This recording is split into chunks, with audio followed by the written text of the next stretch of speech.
Welcome to episode 1. I had a very special guest today. Dr. Patrick Montgomery from Logan University stopped by. We had a great history lesson. Dr. Montgomery gave us some of the history of chiropractic in America, also some of the roadblocks that DC's faced on getting here. One of the big takeaways from Dr. Montgomery's presentation was that there is a true importance in state association membership. Fight for chiropractic was not done at the federal level. This was one piecemeal, state by state.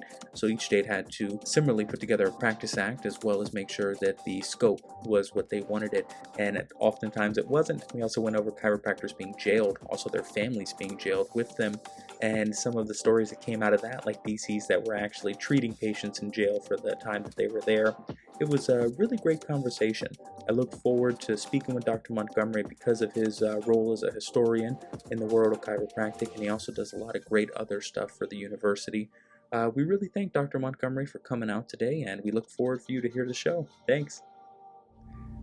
This episode's brought to you by Legally Mine. They're going to be giving a presentation down at the Summer Expo in Branson, Missouri, July 27th through the 29th.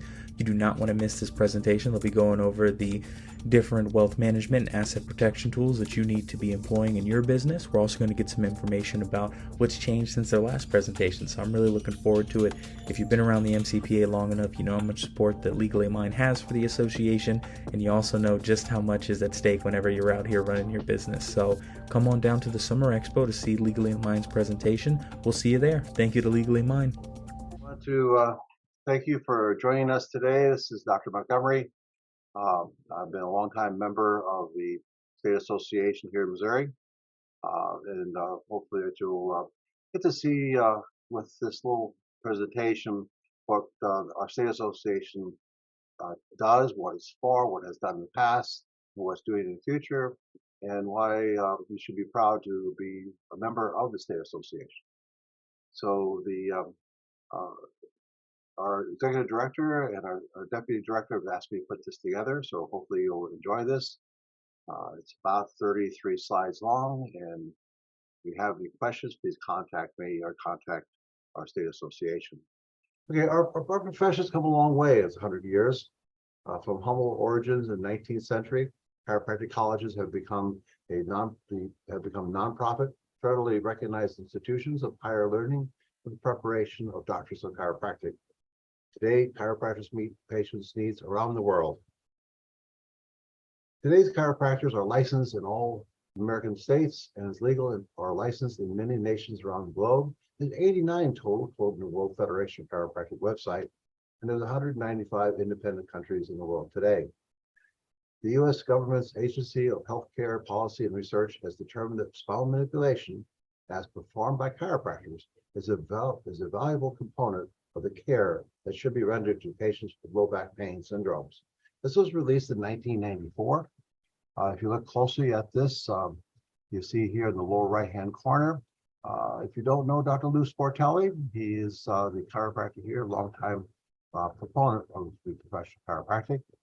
When this came out in 1994, you could get posters, had them all over my walls, and there was a surge of patients coming to chiropractors, because this was a 5-year study looking at every type of care for low back pain, no matter what it was, all the way from peer-reviewed journals down to waving black cats over low backs.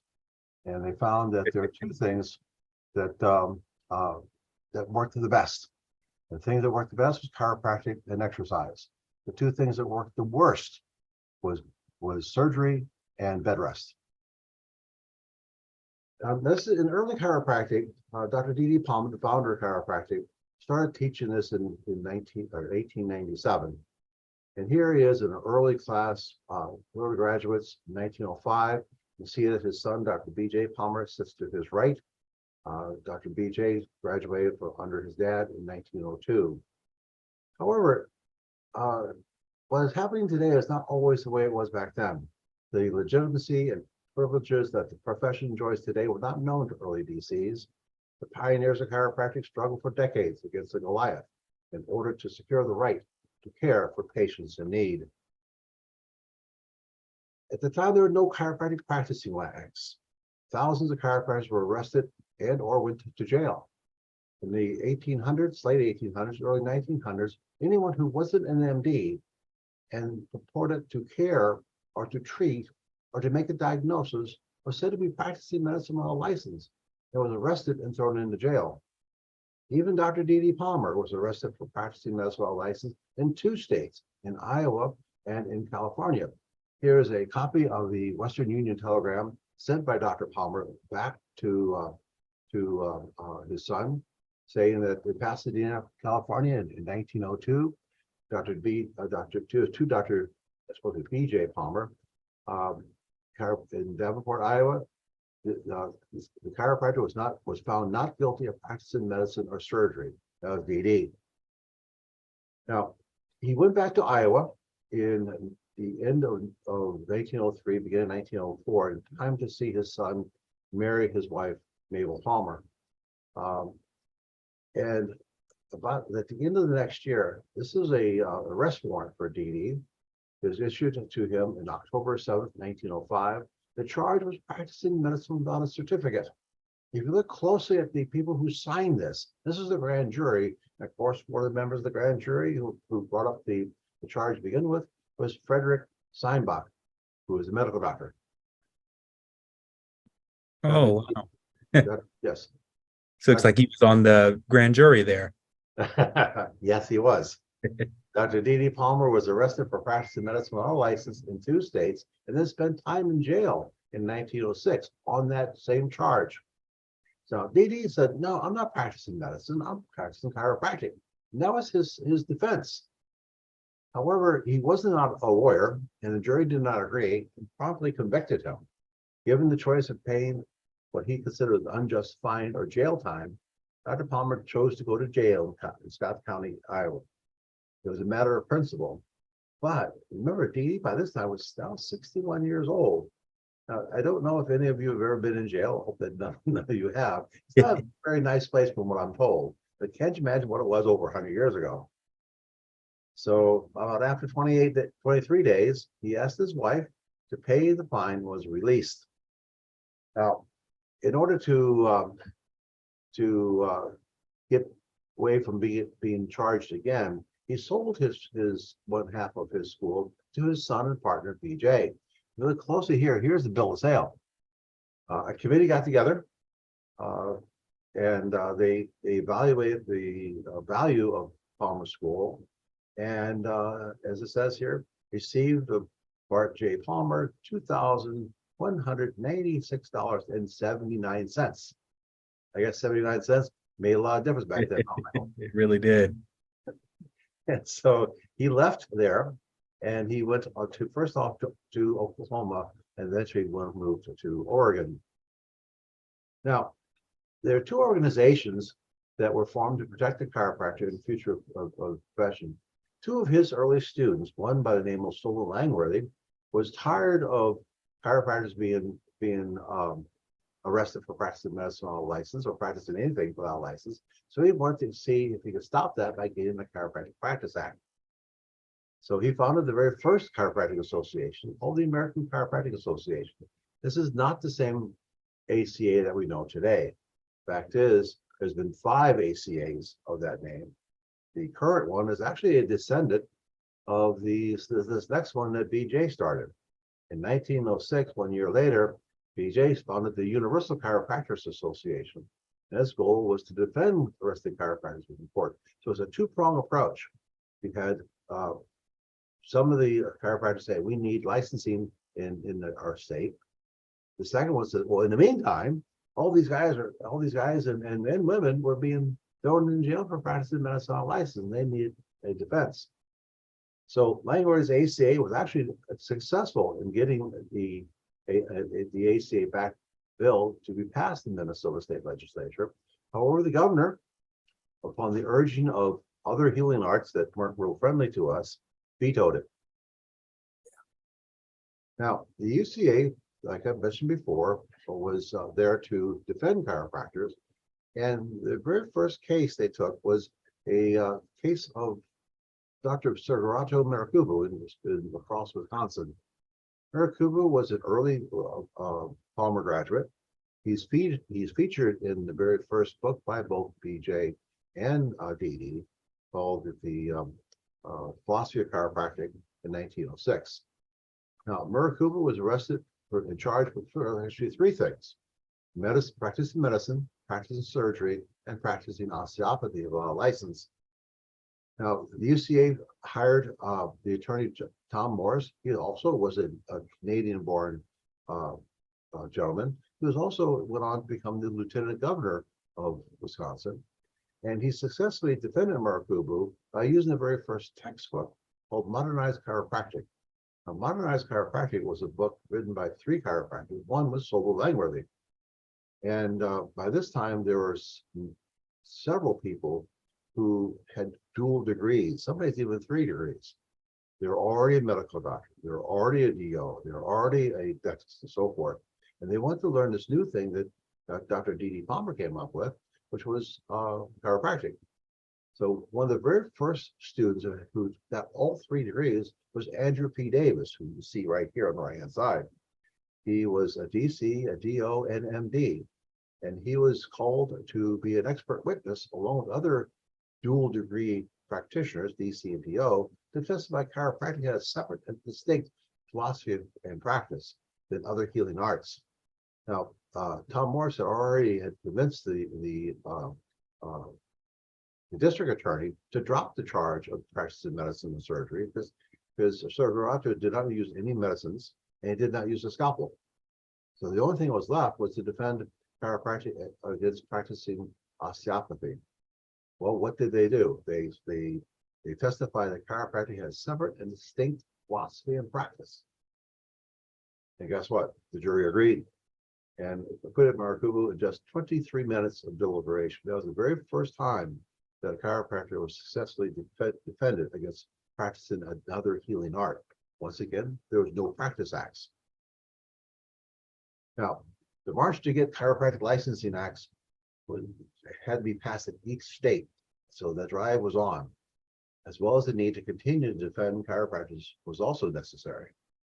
This two-pronged approach to promote and protect chiropractic was taken on by each state's own chiropractors. What they had to do was form a state association. The National Chiropractic Association to continue to fight and promote chiropractic at the national level. For the very first state that actually passed and had got the governor to sign the Practice Act was Kansas in 1913. But also in 1913, another state, North Dakota, passed it, and they were the ones that actually got the first license issued. Kansas, the governor in Kansas decided that he didn't want to appoint any chiropractor on the state examining board if they're already practicing there, because it's, well, they broke the law. I'm not going to put a lawbreaker on the state. So that's why the North Dakota got the very first license issued. Now, why do we have to go state by state? Let's talk a little bit about how the United States works. I know a lot of my students at Logan and other colleges that I've taught at have asked, how come our practice acts are so different from one state to another state? So let's talk about it. In the creation of the United States, the power or authority needed to be shared. In the division of powers, some of these were reserved for the federal government, such as raising an army and so forth. Some, though, were reserved for the state government. Remember when the United States was first founded, there's actually 13 different, basically, their own governing units. They had to decide to come together, to join together in order to defend itself. And they gave up some of their powers, but they defended other powers. But one of those powers that was categorized as states' rights was the supervision of healing arts. Each state had to have its own practice act for every single healing art. The Practice Act, which we now know, is defined on how the practitioner could gain a license and what each healing art could or could not do, which is what we call the scope of practice. That's been a big debate on every state, I think just about every year. Now, depending upon the state or healing art, if a certain practice, say chiropractic, was not regulated and a Practice Act was not passed, the practitioner, as we have seen, would be practicing an already licensed healing art, for example, medicine, without a license. Let's talk a little bit about what the medical doctors could do back then. They were the first ones to get licensing acts passed. What they did, they had a very what's called a broad scope. What did that mean? Well, it included many, if not all, practices, including taking blood pressure, making a diagnosis, treating a condition, and so forth. So therefore, back then, if you did not have your own license to practice your own particular healing art, and you did one of these things, you could be charged, and a lot of them did, were charged for practicing medicine or some other profession without a license. So if you didn't have a license, guess what? Many times you went off to jail. Chiropractors by the hundreds and even thousands were thrown into jails due to the fact that no practice acts could be passed. Why couldn't they be passed? Well, we're not the only ones that want us to practice, and other people don't want us to do this. No one DC alone could stand against the sway and influence of other healthcare professions who had the ears and the pockets of the legislators. You see here several people that you may have heard of. The gentleman there at the very top, right in the middle, that's Herb Reaver. Herb Reaver has had the distinction of being the most jailed chiropractor in the United States. He also went on to create a new way of adjusting cervicals called fifth cervical T, which helped restore cervical curves. That went on to become the Pierce Stillwagon method of adjusting, which now a lot of people use, which is also used many of the principles of terminal point, in other words, Thompson. Now, even families were thrown in jail sometimes. In his 1931 book, The Rise of Chiropractic, historian Chittenden Turner estimated that doctors of chiropractic had collectively undergone 15,000 prosecutions for unlicensed practice. At that time, there was only 12,000 DCs practicing. There's a picture here on the right-hand side of Dr. Teams and his daughter were thrown into jail in 1906. It was definitely the Wild West. For the ones listening, this was a doctor of chiropractic and his daughter behind a jail gate. So if you are not on a video right now, they jailed his family. Yes, and that happened across the country. State after state, without the protection of a state chiropractic practice law, DCs were landed in jail. And why? All for helping sick people get well. In California, we have records showing that the state medical board resolved to keep at least one chiropractor behind bars at all times in each county in order to set an example. Now, while they're in there, chiropractors try to maintain some dignity. Look at how they dressed. In a few instances, the sheriff would permit them to care for their patients during visits to the jailhouse. Why? Sometimes because the sheriff was also a patient of the chiropractor that he was ordered to go arrest to throw in jail. Now, how does a Practice Act come into being? First off, it has to become a bill.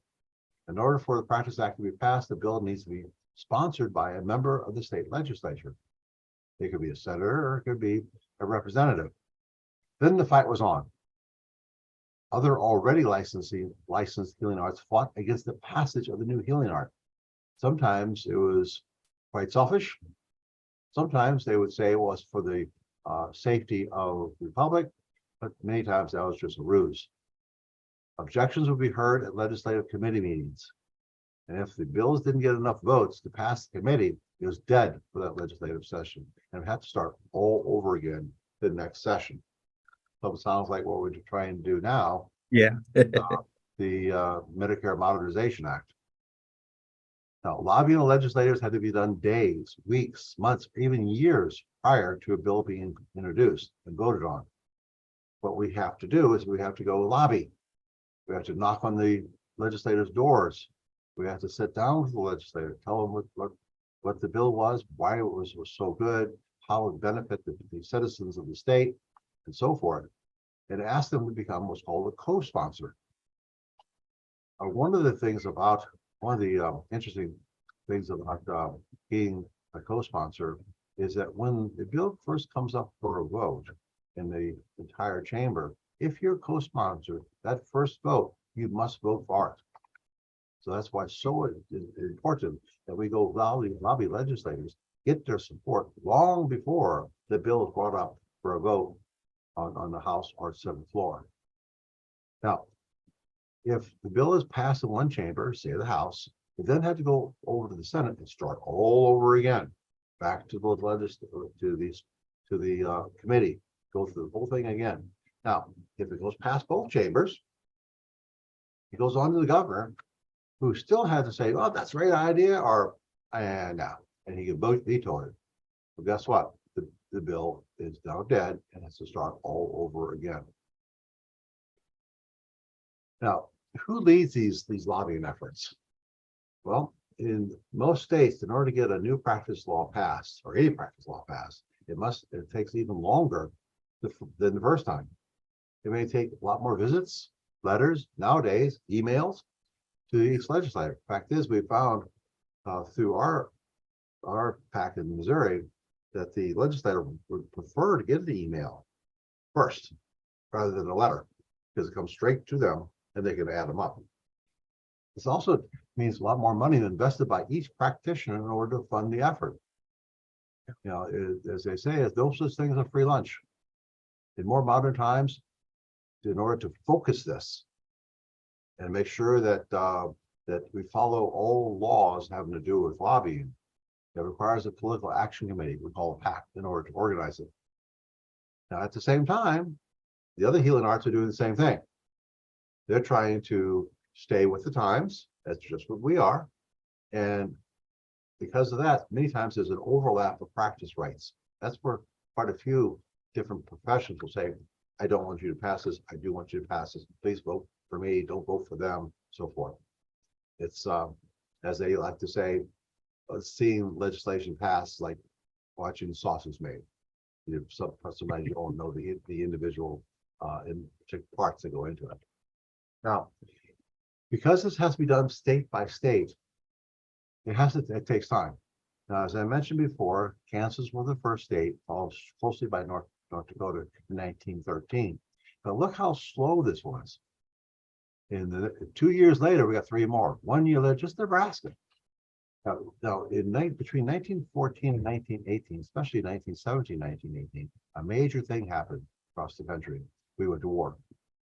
And many of these chiropractors went off to war and became a veteran. When they came back, all of a sudden they're being thrown into jail, and this news got out to the public. And just like today, people don't like that. They don't like their veterans, their heroes, be thrown in jail. And look, in 1919, 1921, up to 1923, a lot more states got their licensing laws passed because of the support of the voters. It's not just the chiropractors, it's the patients that they serve. You have to, as a chiropractor, you have to get your patients on board with this. Everybody you know. It's 1922, California passed it. Now let's look at Missouri. Missouri wasn't passed until 1927. But look at the very last state. It wasn't until that long ago that we finally got the last state, Louisiana, to pass its law and get it passed by the governor in 1974. So let's go back one. 1913 to 1974. That's what? How many years? 61 years to get each state to pass this practice law. Now, at the same time, too, knowledge of the human body has advanced. For instance, when I went through school, when I graduated, there was no such thing as an MRI. So when it came out, I had to go back to school, learn how the MRIs work and how to read them, and how to make sure that I knew what I was doing, and when I needed to have one of our specialists at DACBAR to coincide. So sometimes these laws were passed talking about what was happening then. Well, time marches on. So therefore, the New Practice Act has to be passed. So let's talk about us. All these practicing acts were successful due to the role of each chiropractic state association.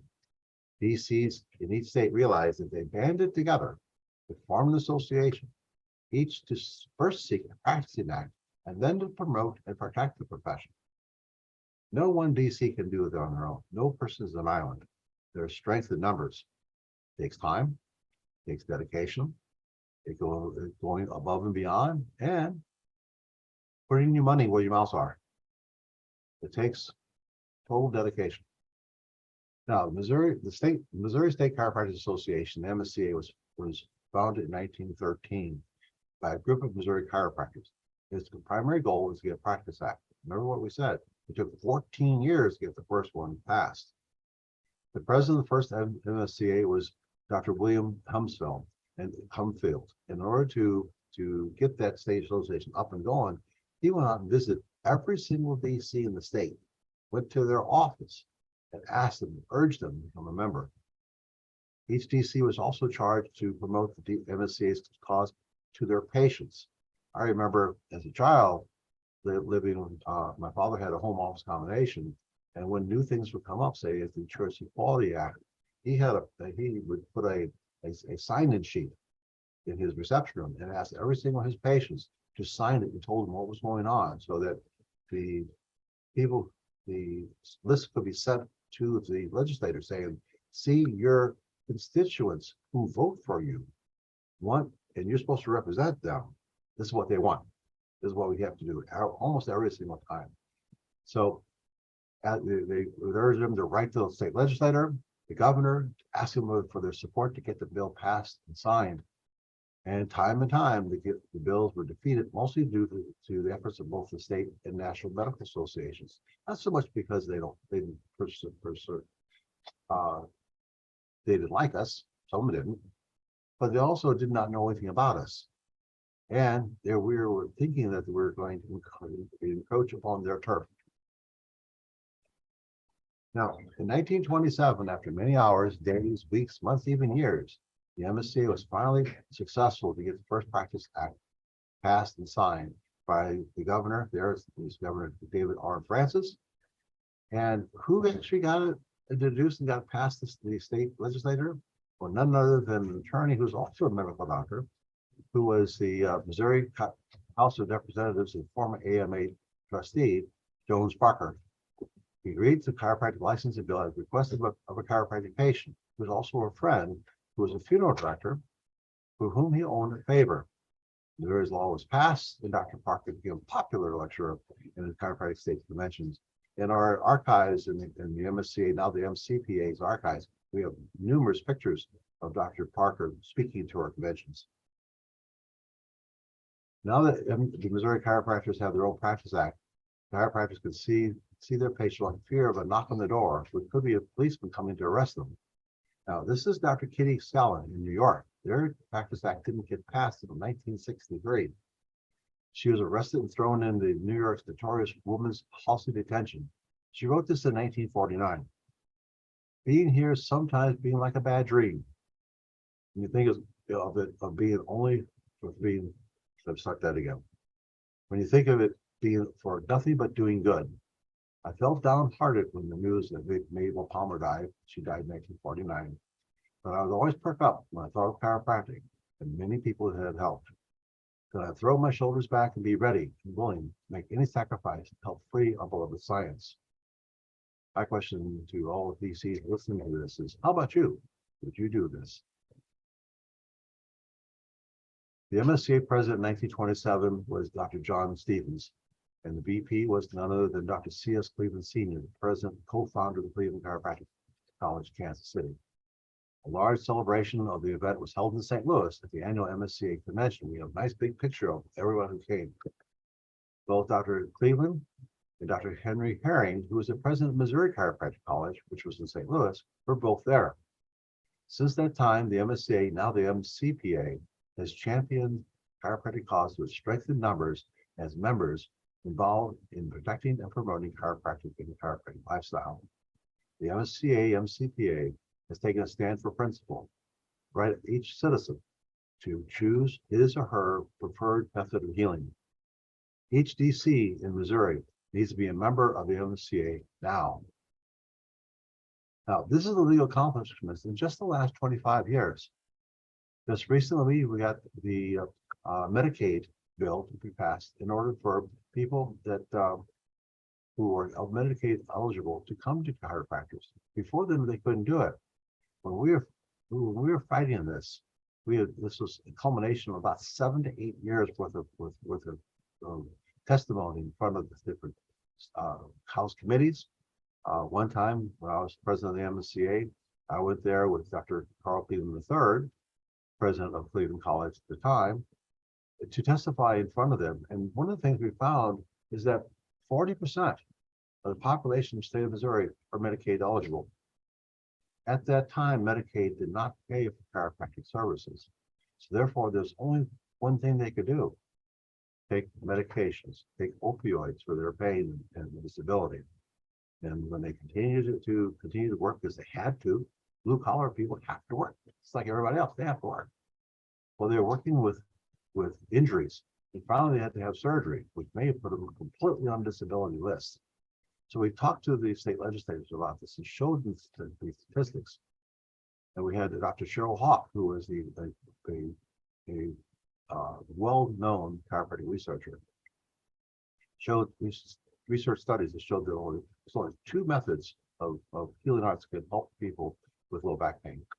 One was with medications, and the other was chiropractic.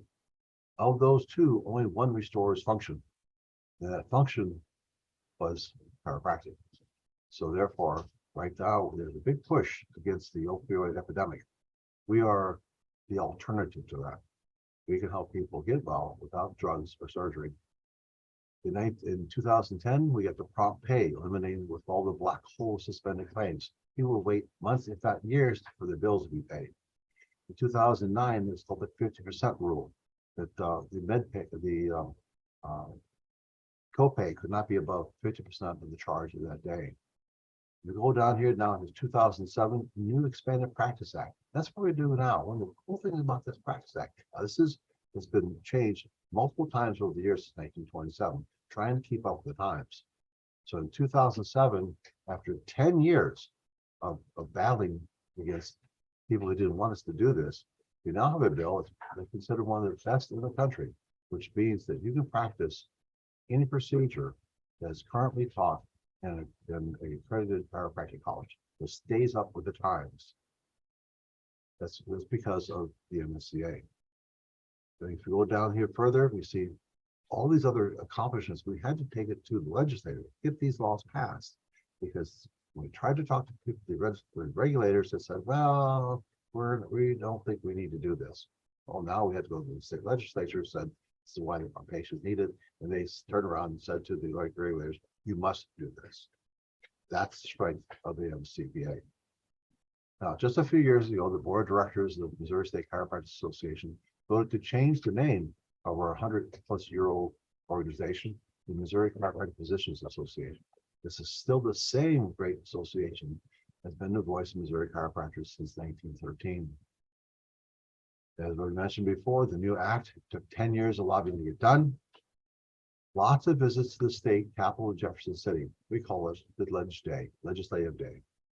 The more people who come to Ledge Day, the more impact to the drive of our desires in the eyes of the legislature. For our 100th anniversary in 2013, we had over 250 DCs and BC students come to lobby. The legislators were talking about this after this event for weeks. Their strength in numbers. This is the picture of this group. You notice there in the very, very front is Dr. James Bryden. Dr. Jim Bryden was a longtime MSCA and now MCPA member. And he was one of the plaintiffs for the Wilk versus the AMA trial that changed the landscape for all the chiropractic across the country. We have to do this again and again for chiropractic. Our next legislative day is going to be in February. Please come. The more we have, the more impact we can have. So before the pandemic, let's look at what's going on now. Before the pandemic, Missouri's total practicing DCs hovered about 2,000. The membership of the MSCA was considered a little bit more than 400, or about 40%. We wanted more. But when the pandemic hit, a lot of things changed. But now the pandemic is over. So now the Missouri total practicing DCs hover about 2,200. But the membership is now under 400, about 24%. That means there's a lot less people that can lobby, a lot less people can be in the know what's going on in the state, and of course, a lot less money for us to be able to finance to protect and promote chiropractic in our state. Now, currently, there's over 73,000 chiropractors practicing every day within the United States, according to the American Chiropractic Association. What about everybody else? In the other Missouri professions, there are over 11,000 MDs and DCs practicing in the state of Missouri. Now, there's almost a million across the United States. A little bit more people, huh? What about physical therapists?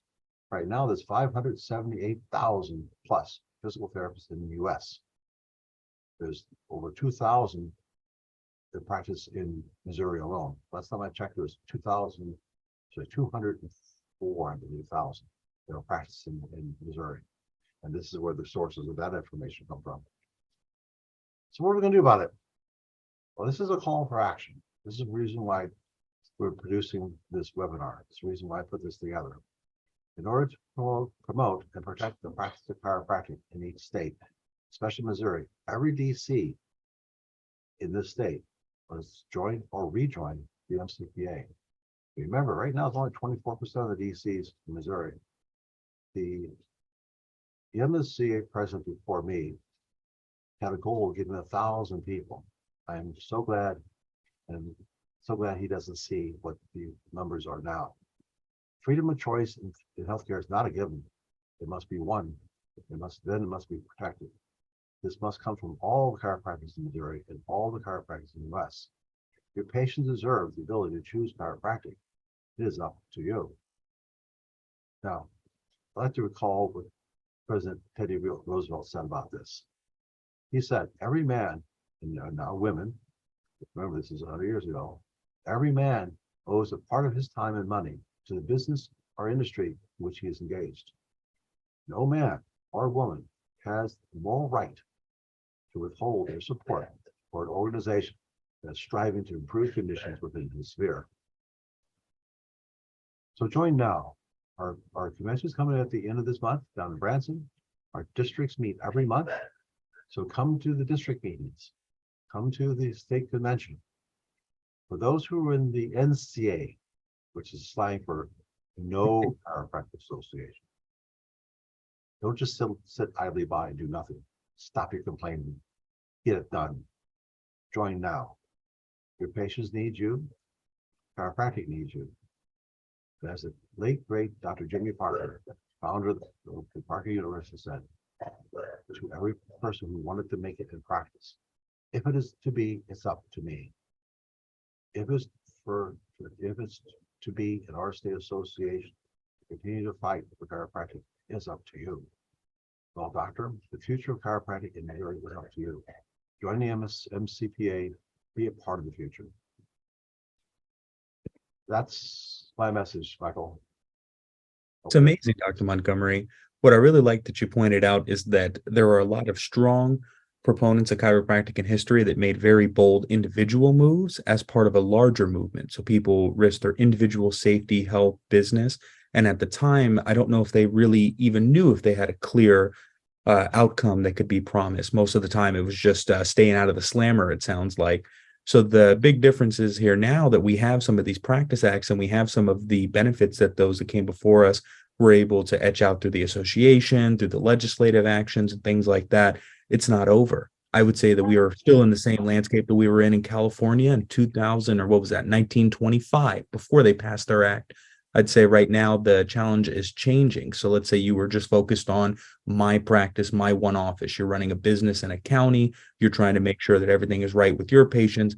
But, with the other healthcare providers that are also, you mentioned that they will get bills passed for their scope of practice. Yes. And oftentimes that'll overlap with what we already have. So now you're in a situation where something that you've done for years or something that you were very sure was part of your scope of practice may not be allowed. So I think that's why Missouri, with their scope of practice, allowing anything taught in a approved chiropractic college was huge. So when you mentioned that, I was ecstatic because that is not the case for some of the other states.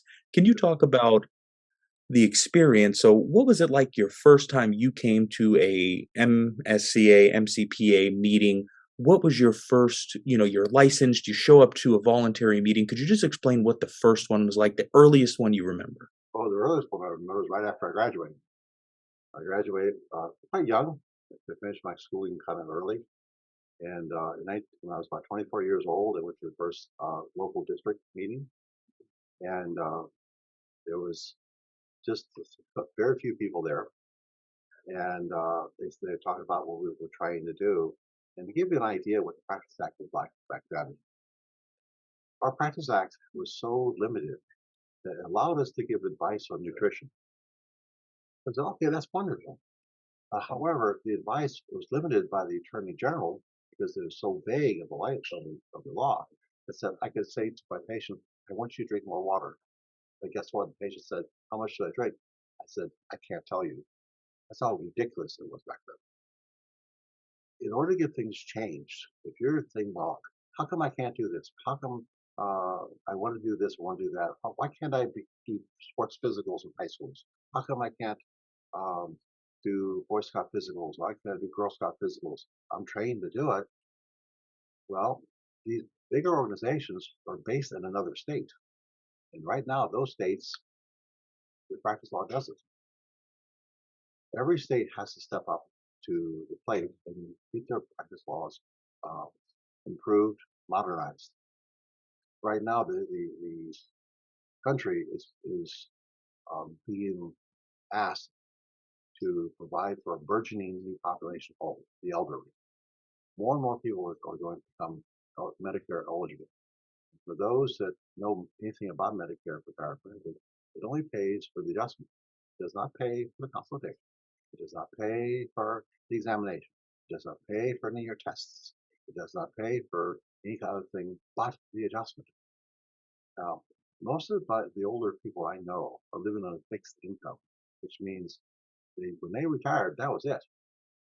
Prices keep going up, as you may notice at the gas station, Yeah. at the grocery store. So more and more money has to go towards that. They don't have the money in their pocket to come in to pay you for the examination, but you can't adjust them without figuring out their health.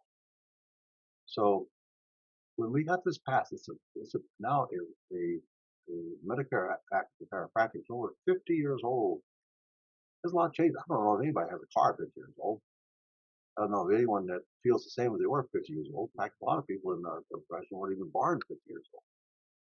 So now it's time to change this. But again, just like our state practice acts, we have to band together. We have to be active. We have to contribute not only time but money. So please consider supporting our state in our state association and also national association efforts to keep us abreast with modern times. Does that help, Michael? Definitely, definitely. I'm glad you brought up President Roosevelt because Dr. Russ Mathias had a similar quote that he gave me. Chiropractic is your chosen profession, so support it. Yes, exactly. It is. For me, it's a way of life. So that's why I keep going. I keep doing these different things for my profession. And my wife says, "Why do you keep doing this? Why do you keep contributing money? You're over 65 now. You got to just step back." She says, "I can't. This is my life. I grew up with chiropractic. My dad was a chiropractor. My brother was a chiropractor. My niece and nephew are chiropractors. My kids who grew up in a chiropractic family. That's what I know, and I know that it works very, very well. All of them are in great health. So of course my father passed, but that's all because of other conditions. So a lot of my friends are not going to the chiropractors, and now their health is not as good as it should be. Uh, Look around at your patients. Look around at people that you know. Do they go to chiropractors or not? What type of health are they doing? How many medications are on just to keep them their feeling okay? Pain is not normal. They say I have a normal headache. That's not normal. Normal is abundant good health, and that's what chiropractic health has to offer for them. I'm It's also gotta be. my soapbox. So if you uh, are hopefully free later on this month, come down to the convention in Branson. If you're already a member, one of the cool things about being a member is the convention is part of your dues. So you get to come down and listen to all these great speakers for free. And besides, when you come down to come by and say hi to me. I love to see you. There's a lot of benefits of membership outside of just the continuing education side. I do a lot of calls with DCs, and some of the main things they don't know about is that we have the insurance forum. We have DCs that you can ask questions about. We also have the legal forum with Mr. Jordy McGonigal, the MCPA's attorney. So when you have these questions, there is somebody that can guide you on it. But outside of just counsel, there's things like group health insurance. You also get the discounts from the various corporate sponsors that we've amassed. So I think if you're trying to do something for your community, for your business, the association has some benefits for you. Just if you just want to get down to brass tacks financially, what can I do by joining the association? You can bring group health insurance to your office. Do you have 2 people that work there? You can now bring a new staff retention benefit. You can get in the Find a Doctor directory. People call all the time looking for a chiropractor in their area, thinking that we're an office, and oftentimes we just send them right to the Find a Doctor directory. It's best for them to search in their area rather than, trying to go back out onto Google. A lot of this is really just based upon the fact that you don't need to reinvent anything too crazy to promote and prevent chiropractic from backsliding. You just need to be a member of your state association. And I'd also challenge you to be a little bit more than a member. Try to take a local position, get involved in your district, make sure that when things are happening in your greater area, you know about them. When people are struggling in their business, it'd be great to have somebody to talk to, but if you're not a member of the association, you have to talk to some of the alums from the school that you went to, or maybe you have a friend that's also a DC. But if you don't have a chiropractic family, then come join the MCPA. We will be your family. Okay, that was episode 1. I want to thank Dr. Patrick Montgomery for coming out today. He did a great job breaking down the historical aspects of membership, also what doctors of chiropractic have gone through in the last 100 years. I really want to thank everybody for listening. Let us know what you thought. You can comment on the Facebook post. You can also write us. Who else do you want to hear on here? What do you want to hear about? I'm not a doctor. I'm going to need some help with some doctors, so we'll talk to you soon.